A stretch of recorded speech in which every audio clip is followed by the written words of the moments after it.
Lundi 17 mars, une matinée placée sous le signe de l'espace au ministère de l'Enseignement supérieur et de la Recherche, avec la tenue du CoSpace présidée par la ministre Geneviève Fioraso, en présence de Jean-Yves Le Drian et d'Arnaud Montebourg, et la présentation du prochain astronaute français qui s'envolera à bord de la Station spatiale internationale en 2016. Je salue Thomas Pesquet, qui est notre fierté nationale. Il vient d'être sélectionné pour une mission de longue durée. 6 mois, c'est quand même quelque chose. À tout juste 36 ans, Thomas Pesquet est le plus jeune astronaute européen à aller dans l'espace.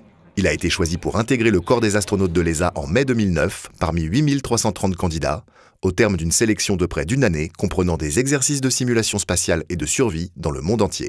Thomas, il avait la grande particularité d'avoir un bagage technique et un bagage opérationnel, puisqu'il était à la fois ingénieur, il avait une expérience d'ingénieur et une expérience de pilote, mais in fine, la personnalité est aussi très importante, parce que habiter à 6 dans une boîte de conserve pendant 6 mois, il faut avoir un équilibre psychologique très important. J'ai procédé par étapes en fait. D'abord, j'ai fait des études scientifiques, diplôme d'ingénieur, je suis parti à l'étranger, je suis devenu pilote, instructeur, ainsi de suite.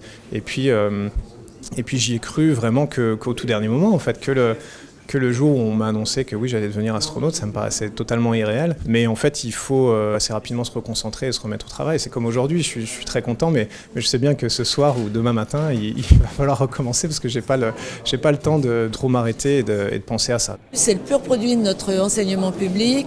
Il adore la science, il va faire partager ça à tous les jeunes et on en a besoin. On a besoin que davantage de jeunes, en particulier les filles, s'orientent vers les filières scientifiques. C'est un atout aussi pour notre industrie parce que ça nous stimule pour regrouper notre offre industrielle, regrouper notre offre de recherche, montrer que la France est un grand leader. Et je trouve qu'il y a aussi un facteur universel dans l'espace qui est formidable. Au moment où on voit qu'il y a des tensions qui se créent, eh bien la recherche, et l'espace c'est un exemple formidable, permet à des gens de toutes les nationalités, qui par ailleurs peuvent s'opposer sur le plan politique, de travailler ensemble.